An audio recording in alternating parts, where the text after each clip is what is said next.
Hey guys, Chris here. And before we start today's episode, I want to welcome aboard our newest sponsor, Virtual PBX. Are you starting a new business and concerned about using your personal number? For less than $13 per user, you can get a business line with Flex Plans. Flex Plans provides unlimited calling, business texting, and video conferencing for entrepreneurs that need a way to connect to their customers. It includes a free soft phone app allowing you to make calls from your business number on any computer or smartphone. Plus, it includes 2 free local or toll-free numbers, a virtual receptionist, professional greetings, call forwarding, voicemail to text, and so much more. Right now, you can save 15% by visiting virtualpbx.com/podcast. That's less than $13 per user for your business line. Separate your private line from your professional line today by visiting virtualpbx.com/podcast today.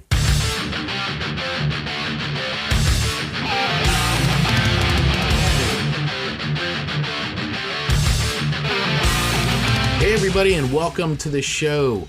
Today's audio is taken from a video interview that I did with Aram Arslanian from Cadence Leadership and Communication. I was really looking forward to this interview, and it certainly didn't disappoint. I first heard Aram when he was interviewed on Finn McKenty's Punk Rock MBA podcast, which, by the way, is an awesome podcast. I really enjoy listening to Finn's show, and he always has great guests on who just have fantastic stories, and I just really enjoy it. And that's where I first heard Aram. And what I really liked about Aram was I loved his story, his background, but I love the place that he comes from, and he speaks from such a genuine place of positivity, and I really admire his style and the company that he's built. In this interview, we get into all of those things. We get into all about how he started his company, and also he got really honest and talked about one of his previous jobs that he was at, and he wasn't really happy with the type of person he had become and how he made the moves to change that, how he overcame that and recognized that person that he was becoming and realized that that's not who he wanted to be and that's not who he is. And it takes a lot of guts to do that, and I really admire him for going down that path and taking that journey. So he shares all that with me, and overall just really love this conversation with Aram. He's a really great guy, and I urge you to all to go connect with him on LinkedIn and check out his company, Cadence Leadership and Communication. So before we get started, 3 quick things I like to remind everybody of at the top of the show. One is please hit that subscribe button wherever you are listening to this podcast. And if you're watching the video on YouTube, please hit the subscribe button over there as well. Number 2, please feel free to visit our merch store at rocketmerch.com. Over there, you'll be able to find a lot of cool merch, shirts, hoodies, mugs, tote bags, all kinds of cool Rocket Growth Agency swag. We also have this really dope metal logo as well, so please feel free to check it out. And 50% of all proceeds are donated to local charities here in New Jersey. And number 3, if you're a creative professional and you're looking to build a rock star personal brand so you can get noticed, feel confident in bringing more clients, well then head over to my website at rocketgrowthagency.com and feel free to sign up for a free coaching session. That's right, I'm giving away a free coaching session right now to anybody who's listening to this. All you have to do is go over to rocketgrowthagency.com or click the link in the show notes to sign up for a free personal branding coaching session with me. So with that, enjoy the interview with Aram Arslanian. I want to welcome my very special guest. I'm really excited to have him on here, Mr. Aram Arslanian. How are you, sir? I'm good, man. How you doing? Good. I'm really excited to have you on. As I had said in the post for this, that I had heard your interview. Oh man, this has got to be a few months back now on the Punk Rock MBA podcast, which I really like listening to Finn and his podcast. But that was my first introduction to you, and hearing you talk, I was just like really blown away by everything you had to say and like your background in the business that you built. So then I started. I found you on LinkedIn, and I was definitely checking out all your posts, and then found your podcast and been really listening to that. And I was like, man, I absolutely got to have Aram on the show, big time, because I just think that you and I can have a lot to talk about, and listening to you talk and the thought process and your articulation and how you bring a lot of knowledge and experience to the different topics that you talk about, I think is really cool. And it's a lot of the things that I talk about with a lot of people on my show. So that's, definitely wanted to have you on to talk about the things that you're a real expert and a specialist in. And a lot of that has to do with mindset and being your best and tapping into yourself and communication. Welcome to the show. Really excited to have you on. Hey, thanks so much, man. I appreciate it. So let's get started a little bit. So your company is called Cadence Leadership and Communication. You're based out of Vancouver, and checking out the site and the things that you're doing as far as services, the caliber of clients that you work with. You're definitely working in a lot of industries. I mean, I was reading your bio, and I didn't even actually realize how many different industries you've worked in, which is really great. Everything and anything you've had a lot of experience with, which is cool. But I saw that your work, you started basically in the not-for-profit sector. Mm-hmm. So you came up through there. So talk a little bit about your background and sort of how you started there with your counseling and then leading up to basically dealing with senior level execs and helping them. Yeah. So I'm a therapist by trade. I live in Vancouver, BC, and I worked in the mental health and addiction area of social services for, I think, just over 10 years. I started doing work out in Abbotsford, which is about 45 minutes outside of Vancouver. And my work there was primarily with street entrenched youth. So youth that would be involved in like the drug trade, kids that would be vulnerable to being sucked into like really, really intense lifestyle choices. Right. And then I also did a lot of work with street gangs. So I did that for 5 years. And then I worked in housing. So housing for underserved populations. So people who find getting housing and staying in housing really challenging. I did that for 2 years. And then I went back to adult addiction and mental health work for another few years. And then I just I hit a wall, man. And it wasn't like some big dramatic, I hit a wall. Right. It was more like what got me interested in leadership and working in the leadership industry is the absolute horrendous level of leadership and kind of like the meat grinder of the social services and how people get treated as employees. Yeah, it's interesting you say that because that is something that does come up a lot with different people that I've talked to from their different industries, is that exact thing of the identification of seeing things. It just isn't like, it's amazing what passes for help and leadership in certain, and you said it really well. There is this meat grinder aspect to it. There's also the front of, hey, I am an expert in this, but really it's just sort of a veil and it's not real. There's no substance behind it. And it happens a lot more than people really think. Yeah. And like the thing that I encourage people to think about is and this is, you're going to see this in all sorts of places. You see it in punk as well. It's like there's a scarcity of roles at the top, right? And so there's only going to be so many senior leaders in any kind of not-for-profit. And then if you think of a city or a province or a state or even a country, those roles are going to be pretty scarce. And the way it's structured is almost like anything up to that point are totally disposable. And it's not for any bad reason. I want to make sure I state that straight up is that these are well-intentioned, really well-intentioned industry and industries that do a lot of super important, really, really incredibly well-done work. But you got a never-ending supply of really hopeful and caring young people that want to make a difference in their communities. And they'll go in, they'll get paid a bottom rate. They will absolutely work their butts off for 3 to 7 years. And then they'll burn out and they'll be left with depression, mental health issues, and they'll be ground down because they saw way too much really, really harsh stuff. They didn't get supported by their organization and they were led terribly. And in not-for-profit specifically, leaders are very rarely picked because of their ability to lead effectively and having a good skill set, a good mindset, really being well positioned. It's they just happen to be the person who's withstood, everyone else. They're the last person who didn't get ground down. I was just going to say, last person standing. And it's okay, here you go. And I've seen it time and again where there's these people that kind of really you're going to give this person leadership of that team. That's wild. They're not a bad person, but they're certainly not equipped to do it.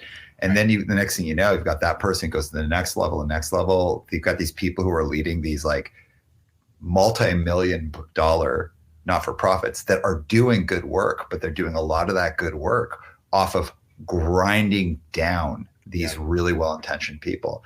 And then you see a lot of stuff people who have committed themselves to working in that industry and they've gotten to a certain pay grade where they're getting paid a certain amount of money. And there's like well, what else can I do at this point of view? So there's a real, like, not in all not-for-profits, for a lot of them, there's like a real like toxicity of kind of like staff feeling stuck in their roles. There's a little bit of like young people being like really, really ground down and starting with like such open hearts and then leaving with a bitter taste in their mouth. And then these people at senior levels holding on to these roles like, hey, I make a 6-figure salary doing this. I know I'm doing good work in the community. But those people not having money, they're not being invested into become better leaders and just holding on to those roles. And in Vancouver, I could like name off the top of my head like 5 or 6 leaders where I literally wouldn't have them lead a soccer team, let alone a multi-million. Now, like really seriously. Right. And it doesn't mean the work that the organization's doing isn't good. Right. But the thing that I tell anyone listening is like, if you have a friend or a family member who's involved in the not-for-profit, there's like the clear hard work that they do out in the community, that like really open heart, good work, but also know that the culture that they're working in, probably their work culture is probably terrible. And they're probably suffering and carrying a way bigger load than you recognize. So that's what got me involved or interested in leadership work. Yeah, and I think that's really great. And you said so many key things in there, which, you know, really at the end of the day, it is that little bit of that last person standing, and people are a little in over their heads. And while the heart is there, the skill set isn't exactly there. And then there's no one to help them, to train them and give them that skill set to then be able to, you know, tackle the things that they need to do to be able to do their job, their position effectively and make the right choices and right decisions. And it's a little bit, and like you said, it just becomes a kind of inherent into the system. And there's no development other than just kind of passing the baton. Yeah. Would you mind if I juxtapose that to the punk scene? 100%, because that was gonna be like my next question was bringing it all together. So go ahead, you take it. So you got like people who put out these classic records, right? And like, great, you put on an awesome record in the early 80s, mid 80s, late 80s, like 90s, whatever it is, and that's the thing that you did. And you've got this built-in audience of people who look up to you because you made a record that was good at one point in your life. And maybe you made a record, maybe you made 5 records. And it's this like weird thing is that in punk and hardcore, there's only so many spaces at the top, right? Yep. And it's like, and like nobody wants to, like, they don't want to share that space. They want that space to be them. And and these people are treating like, and they're used to being treated. There are people who are used to being treated like these like deep, like, you know, like wells of wisdom. It's like, dude, get out of here. Like, why do you know better than some 30-year-old or some 20-year-old? You just put out a cool record at one point. Right. And that's like one of the things I challenge with the punk culture, like with punk and hardcore. It's like, there isn't like a built-in morality that's based on like super sound personalities. You know, like people get into punk and hardcore because they've been rejected. They've got problems in their family. They've got problems with themselves. Cool. Just because someone put out a good record doesn't mean they're a good person. And like, I've been burnt in that in my own bands. I've been burnt in that in my personal life. Yeah. Like, you know, I always grew up wanting to like look up to people because I didn't have like I didn't have like really strong mentors in my life. So I was always like looking up to punk and hardcore people. And I have to say like 9 out of 10 of those people, I'm like, yo, like that, you don't have, like, you put out a really cool record. I can't take that away from you, but like, you really shouldn't be influencing people. That's one of those things 100%. I got to encourage people who are listening. Like, hey, if you're on a career path and you're working hard, and maybe not even a career path, but you're just growing as a person, I don't think the first place you look to for is punk and hardcore for some deep and wisdom. There is wisdom there, but like, it's a place to get introduced to ideas. And then you deepen those ideas through people who actually like can provide that wisdom and that mentoring of those ideas, and do that research. And most of all, like, believe in yourself leadership. Sorry. Yeah. Pass it to you. No. And I love that, because you summed up a lot of things there, and that's it. Like, for me, you know, being involved in the punk and hardcore scene for me was the thing that I look back at all these things, and it's something I needed at the right time, because when I got into it, it taught me what I got the most out of it was the self-confidence and the self-reliance, and just the the fortification of the attitude that if I wanted to do it, I could make it happen. And the power lies within myself, and I have everything I need to do it. And being involved in the scene taught me that. It gave me that self-confidence, because I know that before that, I didn't exactly have the confidence, and it got me used to the notion of being comfortable with being uncomfortable, starting bands, selling records, putting out merch, putting on shows, at like doing stuff that I just would have never have done, but like being involved in that scene pushed me to do it. It pushed me to tap into my creativity and like not give a flying F as to what people would think about it. And that's what I needed at that time. And when I got out of that, it's what it pushed me to create even my first business, was the self-confidence of like, if I could do this, of course I could do a business, but I did that. And then I grew and I still hold on to those principles and that foundation.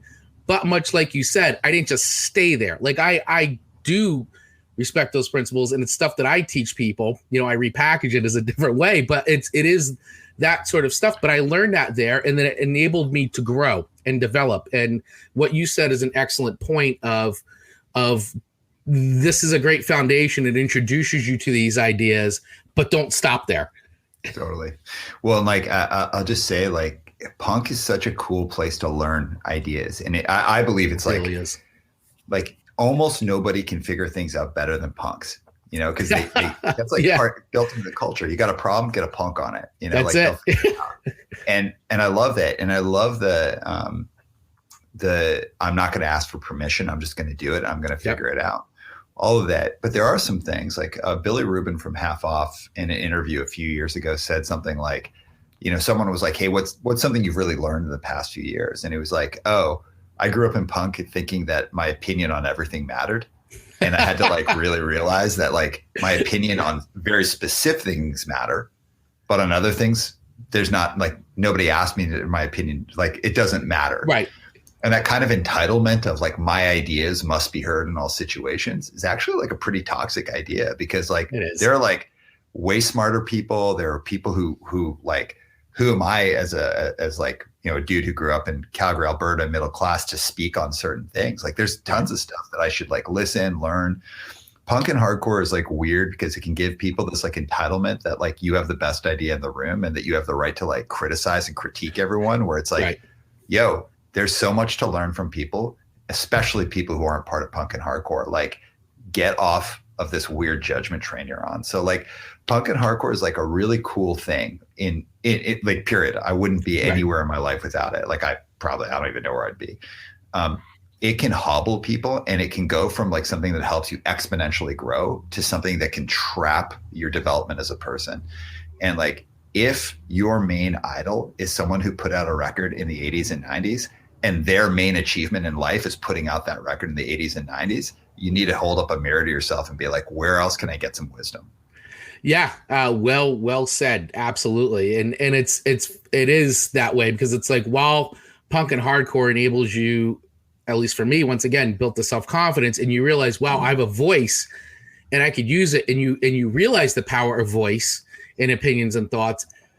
It is responsible. You need to learn responsibility with that. And yes, there are certain things when it's time to talk and use the voice. And then there's a lot of times when you should just sit and listen and really absorb what somebody is saying, rather than just canceling them out or shutting them down, or, feeling like this sense of entitlement or pretentiousness because, hey, well, I came from the scene and you're not a scene person, so you wouldn't possibly ever understand. And it's like, oh God, I mean, how many of those conversations have you been part of? And you're like, oh my God, you just don't get it. Like, yes, I went through this, but that doesn't mean because somebody else didn't go through it that they're full of shit. Like, it's not the way. Yeah, but like, how many of those conversations have I been a part of? But how many of those times have I said something like that? Like, I'm not like, so I'm going to be 47 this year. And like, we're the same age. All right. Well, I didn't come fully baked like this. I had to learn. And like, one of the things I had to learn was like, success in life is going to mean a lot of different things to a lot of different people. For me, success is just being happy. Like, I just want to be happy more often than I'm not. And if I can do that, if I can be happy like 51% of the time and unhappy, and then like maybe not as happy 50% of the time, that's fine. Yeah. But like, there's so much stuff that like I look back and be like, damn, that was like ignorant. That was a ridiculous way of thinking. Like, oh, that was because I was insecure. like all of these things. And like those things were true about me before punk and hardcore. And punk and hardcore helped with some of those things, but it also worsened some of those things. And like that desire to fit in, punk and hardcore is not going to fix that. It might actually make it a little bit worse. And like being harshly judgmental, all of that stuff. And so the thing I'd really say is like, I'm not speaking from any space of like, oh, I've always known this. I've learned this from my own mistakes. And like when I transitioned into like the pure business world, I had the biggest learning curve of like, oh, this is how like most people actually live. And like these ideas that I have that I'm somehow special because I play in this, because I'm part of this little scene, nobody cares. Nope. But everybody cares. Nobody cares about like the entitlements that I think I have, and that I'm the smartest person in the room and my opinion matters so much. But everyone's interested in the story. Yes. Everybody's interested in the perspective. Everyone's interested in the skills I learned in punk and hardcore. And that is 100% what I've built my business on. Yeah, absolutely. And that's very similar. And this is where we draw a lot of parallels as well, because that's something that I when I built my first business was very much rooted in that. Me and my business partner, we were both from the scene, and we built this video production company. And, we lasted 20 years until I decided to exit, and he's still going with it, which thank God, I'm glad he's keeping our legacy going. And I decided out of pure happiness that I wanted to do something else that would make me happy, which was to go into coaching and teaching people how to like work on their personal brand. But all that stuff I'm doing is basically doing all the things I learned from punk and hardcore. But like people are fascinated by those things, and they're like, I don't know how you do this, and I don't know how you do that, and all this. And I'm like, well, I want to show you how I've done it, and I want to teach you the ways that I've learned by making a ton of mistakes and learning how to do it better. So I'll cut the learning curve down for you a little bit and teach you some of these strategies and philosophies and aspects. And I talk a lot about PMA, and it's like so funny when people are like, PMA, what is that? I'm like, it's just positive mental attitude. It's just a different way of saying it. And but it is great, and that's where a lot of the stuff comes, and being able to talk to people, especially in the real business world, and executives and owners and entrepreneurs who want to learn how to do these things and are sort of on a roadblock. They've hit so far, and like anybody else, like I've worked with counselors, advisors, coaches my whole career, and I know what it means to get that person in who can unlock the next step for you, the next evolution of your development. Yeah, totally.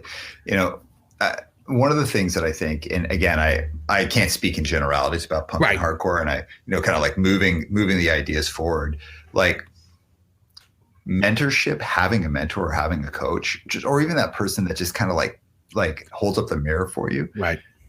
I didn't have that. And in fact, I didn't have that for so long. And not only that, like I didn't listen to anyone, and I didn't realize what a bad listener I was until I got hit in the face with like consequence of life, of like surrounding yourself with the wrong people, like not holding up a mirror. And it was such an interesting thing for me, because I really realized, like, I've been a coach for a long time. And of course, before that, as a therapist. So I've been in the business in helping hold up a mirror for people, but how much I didn't seek that out and probably actually avoided it. And if there's a piece of advice I'd give for anyone, business person or punk person or anywhere in between, if you have someone that you can find who's a mentor, and I don't mean like some ridiculous, like, corporate mentor, and not that that's bad, but like that's usually kind of like a box people check. Yeah. Like more like a real mentor, a real coach, a person who's like investing in you, or if you can be that for someone, that's huge. That is unlocking someone's potential. Let them get closer to that state of greatness, and that really matters. So if you've never had a mentor, you never had a coach, and you don't have to pay a mentor, and in some cases you don't even have to pay a coach, like get that, because that's going to help you round out as a person and a professional for sure. Yeah, absolutely. I fully endorse that. It's something that I was so fortunate to have very, very early on in my business, to have met somebody who really took me under their wing, took me and my business partner both under his wing, and just showed us all. I mean, I went to school for filmmaking. We both did. And it's like, now all of a sudden, hey, let's start a business. The punk thing, let's start a business. Yeah. And, we had no idea what we were doing. And he just took us under his wing. And he was the first person to give me Think and Grow Rich, and said, the secret to everything is in this book. Like, my father gave me a copy of this book. This is what he told us. And he's like, and I'm giving it to you guys, because the secret to everything you need to know about life and businesses in this book. And he just proceeded to be that indispensable mentor to us at any time that we needed it, talked to us, told us all those things. And that was such a key pivotal time, like exactly when I needed it at the very beginning there. It was huge. And it does exactly what you were just saying. Someone that can hold the mirror up, hold you accountable, and really just show you and talk to you about the things that you just don't know. Yeah, totally. Yeah. So I want to talk a bit about this has been a great conversation. I love talking all this, but I do want to talk about your company and Cadence Leadership. And so everything that we discussed right now is sort of is built into now what you're doing at Cadence Leadership. And you've built this really great company, and you're working with all these amazing people, executives, CEOs, C-suite, all from all these different industries. So let's talk about that in the company you've built, because a lot of this, everything we've been talking about is really the core of this now, and how you've brought it all together and been able to like really amplify it with this company. Yeah. So Cadence, at its most basic form, what we do is help people like really get closer to that space of being great. And what I mean by that is like, in your day to day, you're surrounded by people who are likely consistently good and occasionally great. So like day to day, they're doing a good job. Of course, everyone's got a coworker who maybe is not that good, but most people are consistently good, occasionally great. And you know the difference when you're great, when you're like, damn, that was awesome. That was really good. And I just want people to be consistently great and occasionally good, that you get up and you just feel like you really have access to all your skills all the time, like your really strong skills, and that the way you're thinking is broad, it's open, like you can really look at things and get a really good sense, but also that you understand yourself quite well. And that work is what the company's all about. So we do individual coaching, team coaching, and then we also do like a lot of training programs. And our training programs can be something as simple as how to write a good email, which is really easy if you understand how to write. So you follow a structure, super easy, but most people write terrible work emails. And the thing that I encourage people is I believe writing is the most dangerous place for professionals. If you're not a strong professional writer, there's a good chance you're impacting your relationships every day. And there's a thing to think about. Every single time you communicate, whether it's writing or speaking or texting or whatever it is, you're doing one of three things. You're either building your relationships. So you're improving on relationships, or you're growing new ones, or you're maintaining relationships.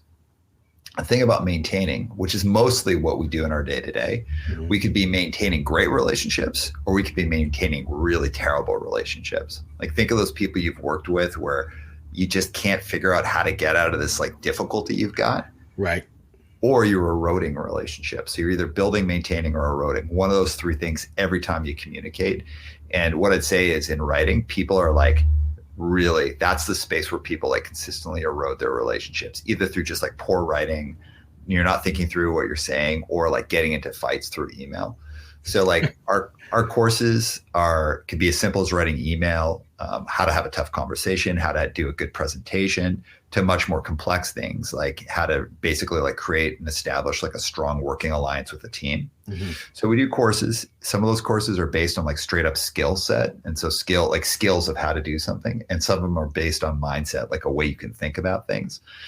And then our team and individual coaching is all about like working again with a team, like stretching their ability to like work together, set the right kind of company culture, communicate well. And then where I spend most of my personal time is coaching, one-to-one coaching. And that typically is with like more senior leaders. And that's where like the big moves are. It's like, how do you develop a great company culture? How do you like really push yourself and understand your gaps? So I started the company 4.5 years ago. And I started it in a very punk way. It was as a reaction to something else. Right. So can I tell you how I started the company? Absolutely. Yeah. Okay. 100%. Yeah. Go right ahead. Get in there. So the way I got into coaching was I was at a place in my life. I was working in senior addictions and mental health, and I was burnt, man. I just like, I hit that point where I was like, I'm not doing my best work anymore. I think I want something different. And I was talking to my friend Thomas, who lives in Richmond, and he was telling me he was in this yes mindset. Like if someone asked him to hang out, he wasn't going to be like, oh, who else is there? He was just going to say yes. Like, hey, do you want to go do this thing? Yes. And he was trying to get himself out of a funk. And it was like, I'm just trying to have a yes mindset. And I was like, yeah, that's like a really compelling way to look at things. So I just adopted a yes mindset. And it was like a week later, I was walking down the street with my dog. I have a wiener dog. His name is Blue. And I come up to this light, and there's a couple there, and the couple starts like fawning all over Blue, and they're like, oh, we love your dog. And usually, because I'm a punk and like, I live in Vancouver, I'd be like, like real like judgmental and kind of cold or whatever. Yeah. But instead I was like real warm, and we were chatting. It ends up that this guy was like, well, what do you do for a living? I said, I'm a therapist. He was like, well, I run a coaching firm, and we want to hire a therapist to help us reconfigure our coaching programs. And I literally thought of Thomas and thought, I'm just going to say yes to this. So I went, did an interview, got the job. But the thing was, I thought I was leaving therapy to go on this whole new path. But I got in, and my first talk with my new boss was like, okay, here's your sales target. And if you don't hit your sales target, you're going to get fired. And I was like, oh, okay. I thought this was a coaching job. He's like, yeah, but like your main job is to sell. And I had I'd never sold. Well, okay. Right. Theoretically, I'd never sold anything, but I was like, holy crap. And this guy like tricked me into taking this job. So this is like a long story. I'll make it really short. Yeah. But I mean, that is like, that's a big switcheroo, man. Cause that's like, hey, come be a therapist and coach to now I'm a salesman. That's tough. It was total. It was like the what? Oh my God. I worked in this company. This is something about me. I worked in this company for 5.5 years, and it was absolute the most wild ride. In my first week that I worked there, I had someone hit me on the head with a laptop case, spray perfume in my face. Oh my God. The person who was the laptop hitter and the perfume sprayer got fired within 2 weeks, not because of that, but because while we were teaching a course at hotels, she stole all of the condiments from like hotels bring in. Yeah. I can't even tell you how crazy this job was and how ridiculous it was that I stayed there for so long. But it tells you a lot about me. Anyway, so I like have this terrible realization like, wow, I've taken on a sales job and I'm selling something that I've never sold before. And I was like, I'm screwed. But I thought about it like, no, man, I've spent like all these years selling t-shirts and records and CDs. Like I have a record label, like I played in band, like I know how to do this. So I started working in this company, and they called themselves like a leadership company, but it is like the hokiest company. It is not. It's basically like a public speaking company. And the founder started the company. She's like the worst. She was such a super bully, toxic workplace, super wild.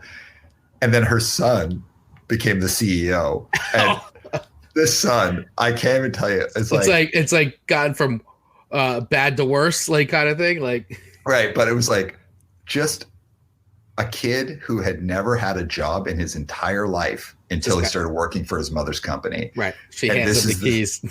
And this is the CEO. He'd like never worked at like a fast food place. Oh my God. So I'm working with this dude, and he's telling me how to run a business. And in my first month, like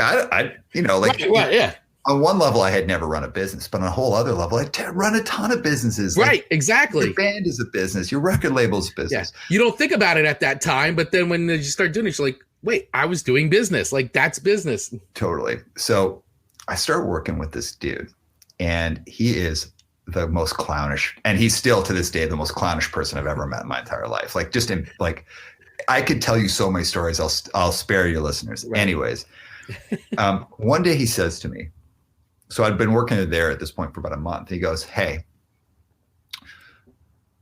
your tattoos, I don't want the clients to see them. It's going to really upset them because we work in like really high-end corporate work. So I'd like you to get specially tailored shirts where the sleeves are longer so that it will cover your tattoos. And don't tell anyone that you came up in the punk scene because they won't like that because they're like corporate people. They really, really won't like that. And, it'll freak them out. And don't tell anyone that you come from a background of therapy because they won't like that. It will make them feel like they're under the gun. And I was like, oh, damn, all I am is just a dude who's here to sell stuff. And like, I've been Right. tricked into taking this job. And I watch this dude just abuse people, brutalize people, like give people like crushing feedback in front of all their coworkers. Oh my Like it was gosh. so Like wild. as toxic as you could get. As toxic as you could get. And I get into my head, okay, well, I'm in. I've taken the job, I've taken the leap. I am going to work my ass off. And basically I spent the first 2 years there, like outworking people, because it was like a crazy, like super competitive, like really like crazy boiler room, like bad vibe between people. Everyone's trying to get money and all this. Right. And I was like busting my ass trying to outwork the next person. At the same time, though, I didn't want to work in somewhere that sucked, because coming from the punk and hardcore scene, I see something that's wrong. I want to make it right. I want to fix it. So I started working with one of my colleagues who'd been hired around the same time, who's like really ethically sound person. And she's a chief people officer at a bigger organization. So her and I kind of teamed up and we're like, hey, how do we change the culture here? And so I spent about 2 or 3 years just like literally taking everything I learned from punk and hardcore and applying it there, while also being like, how do I bring my therapeutic practice into this work? So within 3 years, I'd become like the person who was historically the most successful, including the guy who was the CEO. I had outpaced everybody from a sales perspective, but also I had built up this like new way of coaching within the company. And like it basically, I became like undeniable within the company. But at the same time, I was super opinionated. Like, I would like call things out if I thought they were screwed up. Like I was like really pushing on getting the culture better. And that worked for me until it didn't work for me. And when it stopped working for me is where like I wanted the company to change in ways that was against the immoral behavior of the guy who owned it. So like the guy who owned it wanted to just be like a terrible business person. Right. Just wanted to be it. Yeah. And so, and I'm also like painting myself as a saint here. And that is not the truth, because like I was also in this like really like, I would say like morally bankrupt company, like really bad company. And it was having its impact on me. Like I became the worst version of myself. Well, when you're around that kind of energy and those thoughts like that, there's nowhere for it to go except into you. And then it just manifests itself out as, those actions. Totally. And so like, totally like be bluntly honest. Like I was like the shittiest version. Oh, sorry. Can I swear on her? Yeah. Go ahead. You're good. You're good. I was the crappiest version of myself. Like it was like the time in my life I became like the most materialistic, like the most selfish, like all of that stuff, like really just self-focused. And it sucked, and I sucked, and I was unhappy, and I had become successful. I was making a lot of money. I had the corner office. I had like the VP role, all of that stuff. And I just looked in the mirror and I was like, I suck. I'm super unhappy with myself. I'm like picking fights with people, like just like I just suck. And you start to be like, who is this person? That's exactly how I felt, man. And in the next like couple of years, I try to like get back to where I was. And what I realized in those next 2 years, so it was around the 3.5 year mark that I was like, I really realized I wasn't who I wanted to be anymore. And in the next 2 years, I try to like work my way back to that. But the more I try to work my way back to that, the more I realized that person didn't have a place at this company. And in fact, that this guy who was this crappy leader had kind of worked a type of, I don't know, like mentoring on me, or I guess like he had bent me into a crappier version of myself, but that crappier version worked for that company. Right. And the version of who I am that where I feel is my best didn't actually have a place there. But I realized like probably about the 3.5 year mark, there's no way I'm not getting fired from this company. I'm definitely going to get fired from this company. Right. And so I just spent the next few years like building up my own practice, really like honing my craft. And I never wrote down anything I ever did, because I knew if I did, they would like take ownership of all my material. Right. It's very smart. So I built a business within their business, and I would have been more than happy to like help them keep on a trajectory of becoming a good company. But it came to loggerheads with my boss, and I was at like a really tough point of my life personally. Like some stuff had unfolded in my personal life that was really challenging. And I told my boss about it at the time, and he told everybody on the leadership team like all of this like really personal stuff that I had going on for me. And we had a showdown about it. And I was like, hey, you did this thing. And he's like, no, I didn't. And I was like, yeah, you did. He said, are you calling me a liar? And I was like, yes, I am. Yes. And then I was fired, like, like maybe 6 weeks later, fired unceremoniously, but it was the best thing that ever happened to me because he called me up on a Thursday, fired me. I went and shaved my head, took a shower, called every single client that I knew, said, hey, I just got fired. I'm starting a new company. And I left it at that. And, I couldn't solicit people, but I could tell them I started a new company. And 80% of my clients came with me. That was the bones of Cadence. Within the first year, I'd made 2 hires. Within 2 years after that, I had made, I don't know, like 7 hires. And now we just hired our 13th person. We work all across North America. I feel that professionally, I have really achieved what I want to achieve, but I also feel like I tackled a lot of personal demons in that time. And that like getting fired from that job was kind of like saying goodbye to like a person that I didn't want to be and like hello to a new person that I could be. Yeah, it was your catharsis for sure. It's like you were able to like you even said it too, like, you shaved your head, you took a shower. It was like really like casting this doppelganger version of yourself and saying, all right, goodbye. Now it's this new, the person I really am is here and this is what I'm doing. And I love that. Well, and also like, because I'm telling it like this nice tucked in story, like it could be like, whatever. But like, I mean, there's a lot of other things, but I'll just of course. Say, like, I grew up, I went to Catholic school, like me too.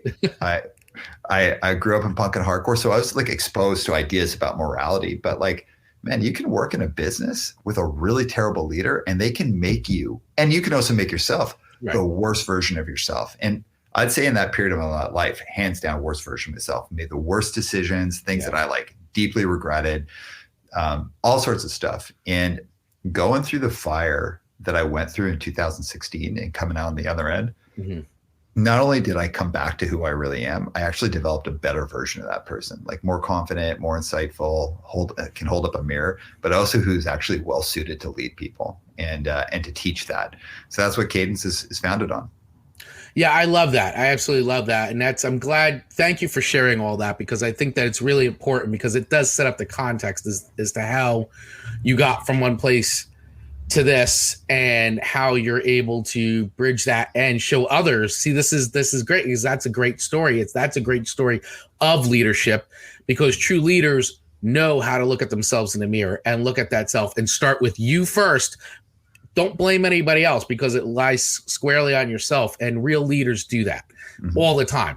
And when they don't, they're not real leaders. And so you got to see firsthand what a real leader is not. Like, I mean, you got to see what a bad leader is, and like textbook bad leader to like the point of like, oh my God. Like, so you got to see that and witness that. And then and now being able to say, well, a true leader does these things, and this is how you can really help people, because you've seen how bad it can get, and not just them, but how it affects everybody in the business culture, and how, personally affects you when leadership is bad, because, unless you don't leave, you're taking on all that negative energy all the time. Right. And it only has one place to go, which is back out, and it doesn't come out good at all. Yeah. Totally. So I think that's really great. So thanks for sharing all that, because it's really cool. I know we're getting a little tight on time, but I want to talk a little bit more about just some of the other things. So you have your podcast, One Step Beyond, and I will say I have really enjoyed this podcast, because I like the way you interview your guests. It's actually been very inspirational to me. Like, I love the way you get people to open up, tell stories. You ask really great questions, which that's another podcast episode I loved, is the how to ask questions.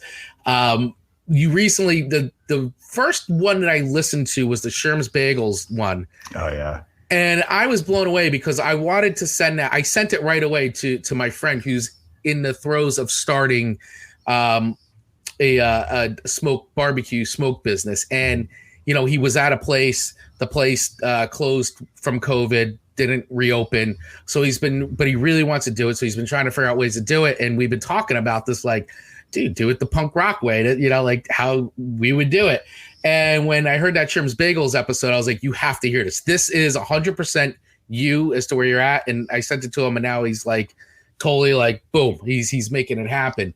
And so that was my first episode I heard. And since then I've been listening to him. And even this last one I heard, the Power of Play, which was great because it made me start to think about like the things that I haven't been doing personally that I loved to do and liked doing, and I've gotten away from them because I've been so focused on growing this business and doing all these other things that there's some of these other aspects I haven't done.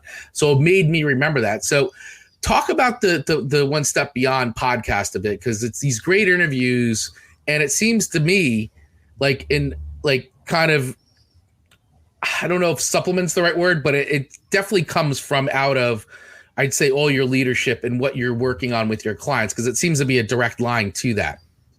Yeah. So, and thanks for all that. One Step Beyond started basically like kind of inspired by something Finn from Punk Rock MBA and I were talking about one day. So Finn is an old friend of mine, and we were talking about how like people in the punk scene kind of like get trapped in this idea, like putting out a cool record or being someone of substance in the punk scene is cool. Like that's awesome. That's a great thing. But how people in the punk scene can get really locked. Like they're not thinking about their economic future. Like they don't know how to invest. They don't know how to save. Like it can become this cartoonish idea of what like life is because it's such a self-contained community.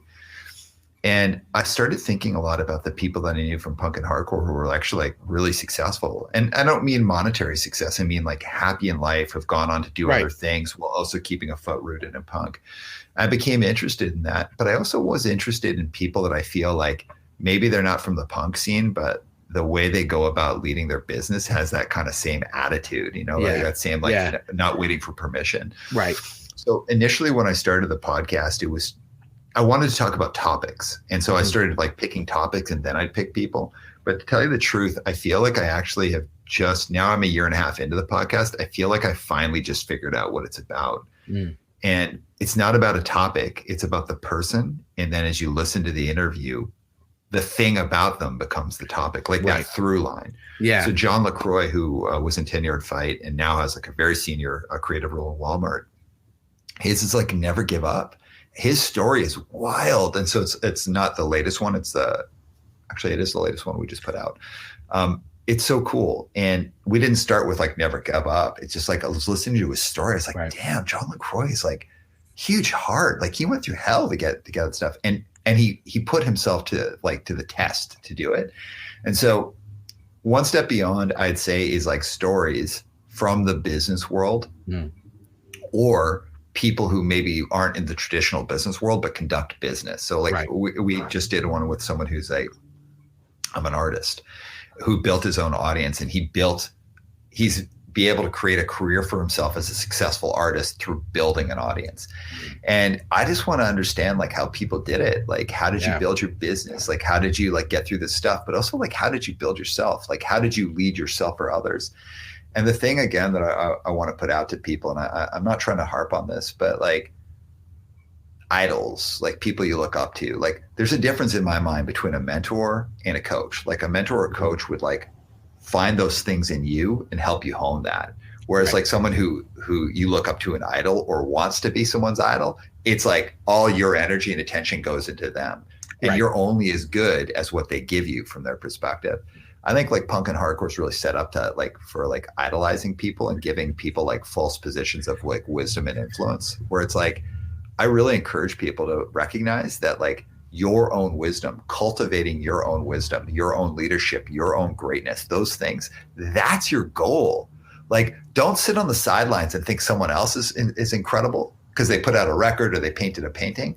You can admire that, you can like that, but figure out how do you cultivate your own incredible stuff? Because everybody, I don't care where you're at, you have something incredible about you, but are you cultivating it? Are you spending time honing what's strong in your skills? Are you taking your natural abilities and making them stronger? Are you learning? Are you doing those things? And I'd say if at the end of the day, if that podcast is about anything, it's about putting around inspirational stories of people who have like cultivated that, and that story is what the interesting thing is, hoping that other people will do it for themselves. Yeah, I love that. And I think that's great because that's something I do talk about a lot. And a lot of the work that I do with the people that I work with and coach, a lot of it does start to center around like this version of a self-doubt and, you know, not being able to sometimes like really recognize that the real power that they have is in their unique experiences, their unique knowledge, their unique, and that's their power. That's the stories that they have, because no one else has gone through what you went through. No one else has gone through what I like. You have your own unique set of stories, experiences, knowledge, all that's unique to you, and that's where the real power comes from. And it's one thing to look at somebody and be inspired by what they're doing or be motivated, but yes, do your own thing.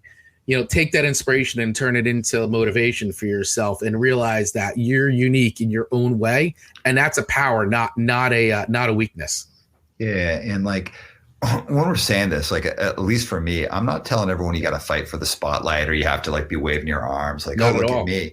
Like, listen, if you're good at something, invest in that thing. If you don't know something, learn it. Like, there's no.